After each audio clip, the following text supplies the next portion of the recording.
প্রতিটি সুন্দর যাত্রারই একদিন শেষ পাতা আসে, কিন্তু কিছু গল্পের শেষ মানেই বিদায় নয়, বরং নতুন কোনো স্মৃতি হয়ে হৃদয়ে থেকে যাওয়া। আজ তেমনই এক বিশেষ দিন। হ্যালো বন্ধুরা, আমি রোকসানা আর তোমরা আছো রোকসানাস লাইফ ক্যানভাসে। আজ আমরা শুনব সালমা চৌধুরীর লেখা আমৃত্যু ভালোবাসি তোকে উপন্যাসের ৯৮তম পর্ব, এই সিজনের শেষ অধ্যায়। আর এরপরে আসবে এই উপন্যাসের একটি সারপ্রাইজ পর্ব। চলো ভালোবাসা, হাসি আর স্মৃতিতে ভরা এই সুন্দর যাত্রার শেষ পাতাটি একসাথে উল্টে দেখি। পর্ব নাম্বার ৯৮। ছাদে খাবারের আয়োজন করা হয়েছে। বড়দের খাবার খাওয়ানোর জন্য নিয়ে গেছে। আত্মীয় স্বজনদের ভিড় কমতেই তানভীর আকস্মিক উঠে গিয়ে আবিরকে জড়িয়ে ধরল। আকস্মিক ঘটনায় আবির কিছুটা অবাক হলো। কয়েক মুহূর্ত পর আবিরও জড়িয়ে ধরল। তানভীর অধীর কণ্ঠে বলল, ধন্যবাদ ভাইয়া, তোমাকে অসংখ্য ধন্যবাদ। আমি না চাইতেই তুমি আমার জীবনের সবচেয়ে দামি গিফট আমাকে দিয়ে দিলে। তোমার এই আনুকূল্য আমি কোনো দিনও ভুলবো না। ভালোবাসি ভাইয়া, খুব ভালোবাসি। আবির স্বাভাবিক কণ্ঠে বলল, তুই আমার জন্য যত ঝড়ঝাপটা সহ্য করেছিস তার কাছে এই উপহার কিছুই না। তবে হ্যাঁ, ২ বছরের আগে তোর বউকে আমাদের বাড়িতে নিচ্ছি না। আমার বউয়ের বউ ফিল শেষ হলে তবেই তোর বউকে ঘরে তুলব। ঠিক আছে ভাইয়া, তুমি যা বলবে তাই হবে। তানভীরের হাস্যজ্জ্বল চেহারা আর আবেগী কণ্ঠস্বর শুনে মেঘ অভিমানী কণ্ঠে বলল, এত ভালোবাসা সব ভাইয়ের জন্য? আমি যে এত বছর বান্ধবীটাকে আগলে রেখেছি, প্রপোজ করেছি, বিয়ের জন্য এত চিল্লাচিল্লি করেছি, এগুলো কিছুই না। তানভীর আবিরকে ছেড়ে হাসি মুখে মেঘের দিকে তাকালো। আলতো হাতে মেঘকে বুকে জড়িয়ে আদুরে কণ্ঠে বলল, তুই তো আমার সব কিছু। তুই পৃথিবীতে আসছিলি বলে আমি তানভীর পৃথিবীর শ্রেষ্ঠ একটা বোন পেয়েছি। তুই আসছিলি বলে আমি আবির ভাইয়ার মতো ভাই পেয়েছি, আর বন্যার মতো একজন জীবনসঙ্গী পেয়েছি। আমার জীবনে তুই সবচেয়ে দামি। সারা জীবন ভালোবাসি বললেও তোর প্রতি আমার ভালোবাসার অন্ত ঘটবে না। তবুও বলছি বনু, আমি তোকে সীমাহীন ভালোবাসি। মেঘ আহ্লাদি কণ্ঠে বলল, আমার চোখে তুমি পৃথিবীর সেরা ভাই। তুমি আমার জীবনে না থাকলে আমি বোধহয় ভালোবাসার সঠিক অর্থই বুঝতাম না। আমিও তোমাকে সীমাহীন ভালোবাসি ভাইয়া। রাকিব শক্ত কণ্ঠে বলল, হ ভাই, ভালোবাসা সব তোমাদেরই। আমরা ভাই বনে জলে ভেসে আসছি, নাকি বলো আসিফ? জি ভাই, আমারও তাই মনে হয়। তানভীর মেঘকে ছেড়ে সবার উদ্দেশ্যে বলল, আমি তোমাদের সবাইকে ভালোবাসি। আরিফ ঠাট্টা স্বরে বলল, সবার মধ্যে কি ভাবিও আছে নাকি ভাই? তুমি সরাসরি বলতে পারছো না বলে আমাদের নাম নিচ্ছ, তাই না? তানভীর ঠোঁট বেঁকিয়ে ভেঙচি কাটার চেষ্টা করলো। পরপর নিরেট কণ্ঠে বলল, কেন, আমি কি ভয় পাই নাকি? বনের দিকে তাকিয়ে মোলায়েম কণ্ঠে বলল, আই লাভ ইউ বন্যা। সবাই একসঙ্গে হেসে উঠল। বন্যা লজ্জায় চোখ নামিয়ে নিয়েছে। সবার মধ্য থেকে আইরিন বলে উঠল, মানি না, মানবো না। সবার বেলায় ভালোবাসি আর ভাবির বেলায় আই লাভ ইউ। তানভীর ভ্রুকুচকে ভারী কণ্ঠে বলল, দাঁড়া, তোর বিয়েটাও খুব তাড়াতাড়ি ঠিক করছি। না।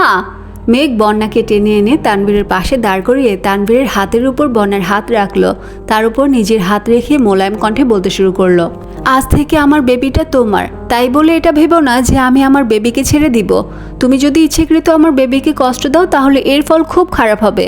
আর হ্যাঁ, আমার ভাইও আমার বেবিও আমার। তাই তোমাদের দুজনের উপর আমার অধিকার সবচেয়ে বেশি, বুঝছো? বন্যা আর তানভীর একসঙ্গে বলল, জি আপু, বুঝেছি। আবির মেঘের হাতের উপর নিজের হাত রেখে নিরেট কণ্ঠে বলল, আর আমার বইয়ের উপর আমার অধিকার সবচেয়ে বেশি, বুঝছো? মেঘ আর চোখে তাকিয়ে নিঃশব্দে হাসল। তানভীর বন্যা ফের বলল, জি ভাই, বুঝেছি। রাকিব হুট করে বলে বসল, মেঘের জন্মের পর থেকে মেঘের উপর তো তোর অধিকারই সবচেয়ে বেশি। মেঘের সাথে কেউ কথা বলো তো দূর, মেঘের দিকে কেউ তাকালেই তোর মেজাজ ৬২৬ হয়ে যেত। জয়ের কথা মনে হলে এখন আমার কলিজা কেঁপে ওঠে। রাগের বশবর্তী হয়ে মেঘকে ২-১টা থাপ্পড় দিয়ে ফেলছিলি বলে মেঘ তোর উপর রাগ করেছিল, আর তুই সেই রাগ মিটিয়েছিলি জয়ের উপরে। ১১ বছরের ছেলেটার মাথায় তখনই ৭টা সেলাই লাগছিল। জয়কে মেরে নিজের রাগ কমাতে পারলো, মেঘের রাগ কমাতে পারলি না। মেঘের রাগ ভাঙানোর চেষ্টায় নিজেকে ভেঙে চুরে নতুন করে তৈরি করলি। তুই বাইরে থেকে বদলে গেলি, কিন্তু মেঘের প্রতি আবেগ আর নিজের রাগকে নিয়ন্ত্রণ করতে পারলি না। যেই শুনলি সেই জয় আবারও মেঘের সাথে যোগাযোগ করার চেষ্টা করেছে। তুই সব প্ল্যান বাদে দেশে আসলি কেন? জয়কে মারতে। মারলি তো মারলি, একেবারে ২ মাসের জন্য হাসপাতালে পাঠালি। বাকিদের কথা না হয় নাই বললাম, এই তুই আবার অধিকার নিয়ে কথা বলিস। মেঘের দায়িত্ব নিতে চাইলে বা মেঘের যত্ন নিতে চাইলে আগেই তাদের আদমরা করে ফেলতে। আর এখন তো প্রকাশে তোর বউ। কেউ কিছু বলো তো দূর, তাকালেই তুই মাটিতে কুপি দিবি। আবির গম্ভীর কণ্ঠে বলে উঠল, আমার বউ শুধু আমার। কেউ খারাপ নজরে তাকানোর দুঃসাহস দেখালে আমি আবির তার জীবনকে দুঃস্বপ্ন বানিয়ে ছাড়ব। মেঘ নির্বাক চোখে রাকিবের দিকে তাকিয়ে আছে। মিম দূরে দাঁড়িয়ে সবার কাণ্ড কারখানা দেখছে। হঠাৎ আরিফের নজর পড়তেই মিমের কাছে এগিয়ে গেল। মিমের হাতের লাল চুড়িগুলো দেখে মুচকি হেসে বলল, আমার দেয়া চুড়িগুলো পরার জন্য ধন্যবাদ। এত খুশি হওয়ার মতো কিছু হয়নি, জামার সাথে ম্যাচ হয়েছে তাই পড়েছি। মিথ্যে বলো না মিম, আর যাই হোক তোমার সাথে মিথ্যেটা যায় না। মিম চোখ তুলে তাকালো। আরিফের নিষ্পলক চাহনি দেখে আতঙ্ক আর কুণ্ঠায় চোখ সরিয়ে নিল। মিম বারবার বলেছিল এই চুড়িগুলো পরবে না, তবুও শেষ পর্যন্ত পড়েছে। কেন পড়েছে নিজেও বুঝতে পারছে না। মাগরিবের নামাজের পরপর তানভীররা সবার থেকে বিদায় নিয়ে বের হচ্ছে। বনার আব্বু আবিরের আব্বু চাচুকে এগিয়ে দিতে বেরিয়েছেন। দাদি, মিম, আরিফরা আগে বেরিয়ে গেছে। মেঘার আবির বনার আম্মু, মামি আরও অন্যান্যদের সাথে কথা বলছে। তানভীরদের এগিয়ে দিতে বন্যা গেটের বাহিরের সরু গলিটা পর্যন্ত এসেছে। তানভীর কিছুটা সামনে চলে গেছে। আচমকা কিছু ভেবে পেছনে ঘুরল। বন্যাকে দূরে দাঁড়িয়ে থাকতে দেখে এক ছুটে এসে বন্যাকে জড়িয়ে ধরল। অনাকাঙ্ক্ষিত ঘটনায় বন্যার শরীর ঝাঁকুনি দিয়ে উঠেছে। বুকের ভেতর হৃৎপিণ্ডটা অস্বাভাবিকভাবে কম্পিত হচ্ছে। তানভীর কয়েক সেকেন্ডের ব্যবধানে বন্যার কপালে গালে অগণিত কিস করে ফেলেছে। বন্যার নিস্তব্ধ চোখে তানভীরের পাগলামি দেখছে। তানভীর আচমকা বন্যার মাথায় দেয়া ঘোমটার এক সাইড টেনে বন্যাসহ নিজের মাথা ঢেকে দিল। বৈদ্যুতিক বাতির আলোতে বন্যার ভীতিকর চেহারা অল্প বিস্তর দেখা যাচ্ছে। তানভীর বন্যার কাছাকাছি আসতেই বন্যার নিঃশ্বাস এলোমেলো হয়ে যাচ্ছে। তানভীরের নিঃশ্বাস বন্যার ঠোঁটে লাগছে। বন্যার ঠোঁট অপ্রত্যাশিতভাবে কাঁপছে। তানভীর সহসা বন্যার কম্পিত অধর নিজের দখলে নিয়ে নিল। বন্যা সঙ্গে সঙ্গে চোখ বন্ধ করে তানভীরের পেটের দুপাশ চেপে ধরেছে। আবির আর মেঘ সবার থেকে বিদায় নিয়ে বের হতেই এই দৃশ্য দেখল। মেঘ ঠিকমতো বোঝার আগেই আবির এক হাতে মেঘের চোখ ধরে নিয়ে সামনে নিয়ে গেছে। মেঘ তপ্তস্বরে বলল, চোখ ধরেছেন কেন? এসব দৃশ্য দেখার বয়স হয়নি তোমার, একটু দেখে ফেলি। এই ফাজিল, তানভীর তোমার বড় ভাই হয় না? বন্যা তো আমার বান্ধবী হয়, দেখি না একটু।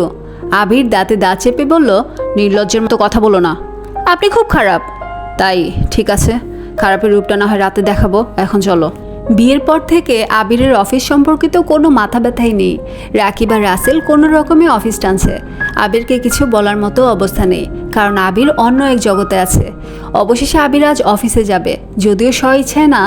আবির মেঘের বিয়ের আগে থেকে একটা মিটিং আটকে আছে, সেই মিটিংয়ের জন্য আজ বাধ্য হয়ে যেতে হচ্ছে।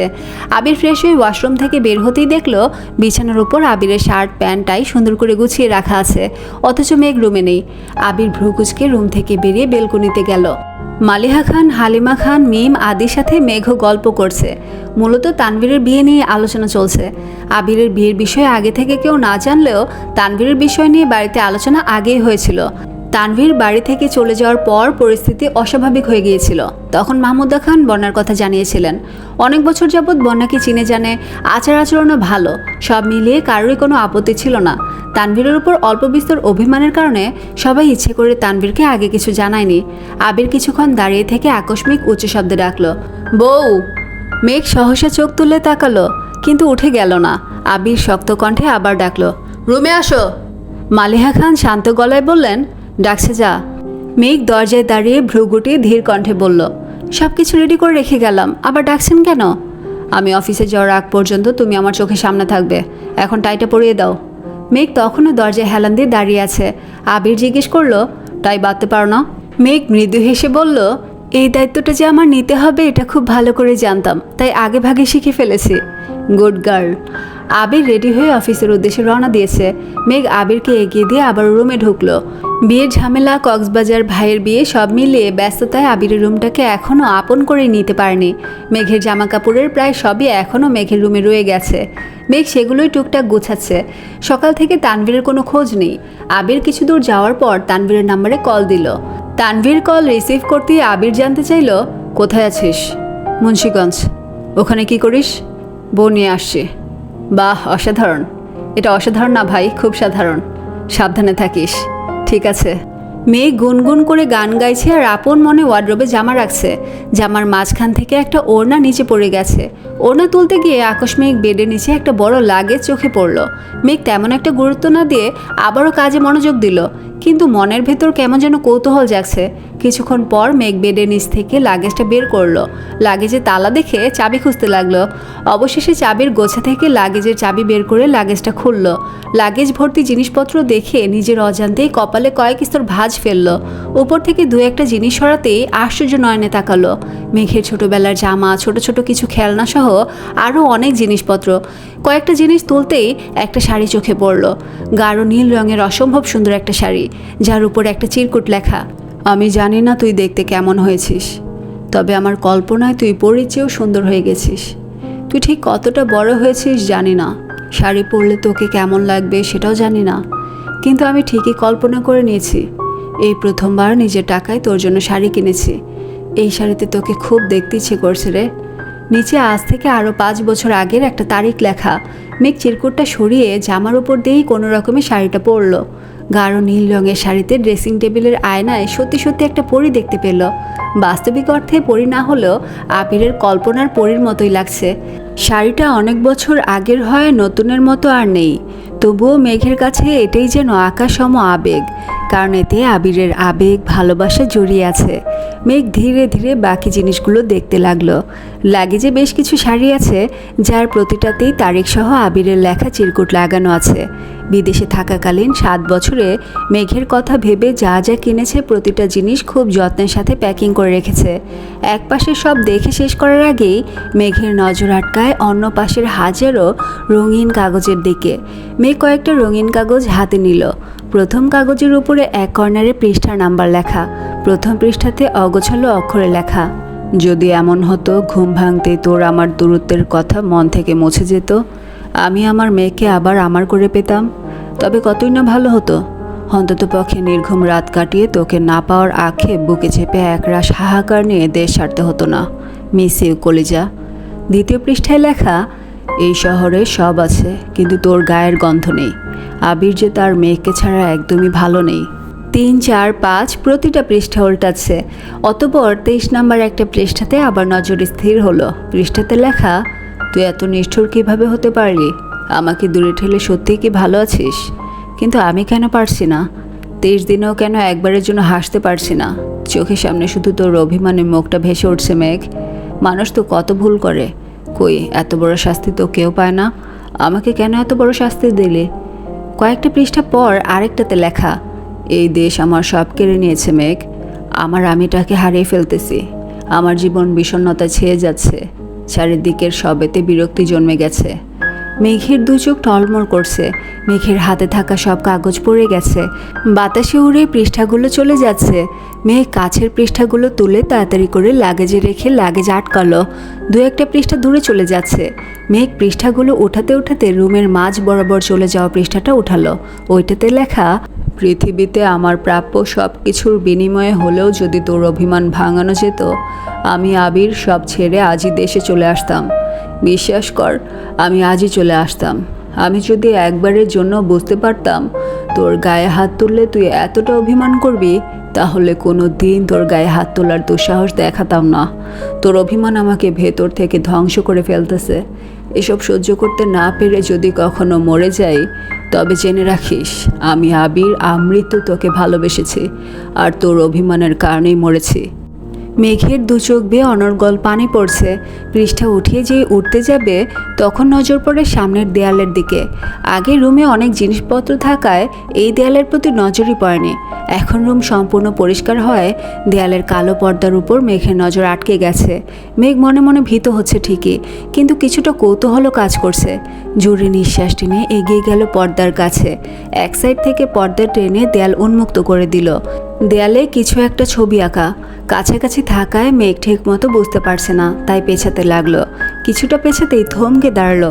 পুরো দেয়াল জুড়ে বড় করে মেঘের একটা হাস্যোজ্জ্বল ছবি আঁকা, যার পাশে লেখা, আমৃত্যু ভালোবাসি তোকে। নিচে গত বছর জানুয়ারির দিকের তারিখ দেয়া। যখন আবিরের রুমে রং করানো হয়েছিল, তখনই ছবিটা আঁকিয়েছিল, যেটা 1 বছর যাবৎ পর্দার আড়ালে লুকিয়েছিল। আবিরের রুমে তালা দিয়ে রাখার কারণটাও মেঘ আজ বুঝে গেছে। মেঘের দু চোখ বেয়ে পানি পড়ছে। বারবার শুধু মনে হচ্ছে, একটা মানুষ এতটা ভালো কিভাবে বাসতে পারেন। মেঘ এক পা পেছাতে পেছাতে হঠাৎ শক্ত কিছুর সাথে ধাক্কা খেল। পেছনে ঘোরার আগেই আবিরের ঠান্ডা কণ্ঠ শোনা গেল, সব রহস্য উদ্ঘাটন করা শেষ। মেঘ আবিরের দিকে তাকাতেই আবির মেঘের চোখ মুছে শান্ত কণ্ঠে বলল, কাঁদলে যদি তোমাকে পাওয়া যেত তাহলে আমি আবির গত 11 বছরে তোমাকে 100 কোটি বার আমার করে পেতাম। মেঘ অতর্কিতে আবিরের প্রশস্ত বুকে ঝাঁপিয়ে পড়ে অবাধে কাঁদতে লাগলো। যেই কান্নায় কোনো অভিযোগ নেই, না পাওয়ার আক্ষেপ নেই, আছে শুধু আবিরের সীমাহীন ভালোবাসা। এই কান্না কষ্টের নয়, এই কান্না সুখের। পৃথিবীর বুকে আবিরের মতো একজন মানুষকে জীবনসঙ্গী হিসেবে পাওয়ার সুখ। আবিরও মেঘকে বারণ করছে না, বরং শক্ত করে বুকে জড়িয়ে ধরে মোলায়েম কণ্ঠে বলল, ভালোবাসি মেঘ, আমৃত্যু ভালোবাসি তোকে। মিনিট 10 পর রাকিবের কল আসছে। আবির কল রিসিভ করতেই রাকিব বলে উঠল, মিটিংয়ের আর মাত্র 30 মিনিট বাকি, কোথায় আছিস? লাঞ্চের পর মিটিং দে। হোয়াট, তুই না বের হয়েছিলি, এখন কোথায়? বউকে মিস করছিলাম তাই বাসায় চলে আসছি, এখন রাখছি, কল দিয়ে বিরক্ত করবি না, অবশ্য কল দিলেও পাবি না, বাই। আবির মেঘের কপালে নিগুড় চুমু খেয়ে পুনরায় জড়িয়ে ধরে বলল, ভালোবাসি আহিয়ার আম্মু। মেঘ নাক টেনে ভেজা কণ্ঠে বলল, আমিও ভালোবাসি আহিয়ার আব্বু। আজ শেষ হলো আমৃত্যু ভালোবাসি তোকে উপন্যাসের এই সিজনের পথ চলা। এরপর তোমাদের জন্য অপেক্ষা করছে একটি বিশেষ সারপ্রাইজ পর্ব, যেখানে এই গল্পকে ঘিরে থাকবে আরও কিছু সুন্দর মুহূর্ত। তাই সেটি একদমই মিস করো না। এই গল্পের প্রতিটি চরিত্র, প্রতিটি মুহূর্ত আর প্রতিটি অনুভূতি আমাদের হৃদয়ে অনেক দিন বেঁচে থাকবে। একটি গুরুত্বপূর্ণ কথা জানিয়ে রাখি, সালমা চৌধুরী এই উপন্যাসের আর কোনো নতুন সিজন প্রকাশ করেননি, তাই এই নামে প্রচলিত সিজন 2 বা সিজন 3 মূল লেখিকার লেখা নয়। তাই আপাতত এটাই এই উপন্যাসের শেষ অধ্যায়। তবে ভবিষ্যতে যদি সালমা চৌধুরী নতুন সিজন প্রকাশ করেন, ইনশাআল্লাহ সবার আগে আমি তোমাদের পড়ে শোনাবো। দেখা হবে সারপ্রাইজ পর্বে। ততক্ষণ পর্যন্ত ভালো থেকো, সুস্থ থেকো, নিজের যত্ন নিও। আল্লাহ হাফেজ।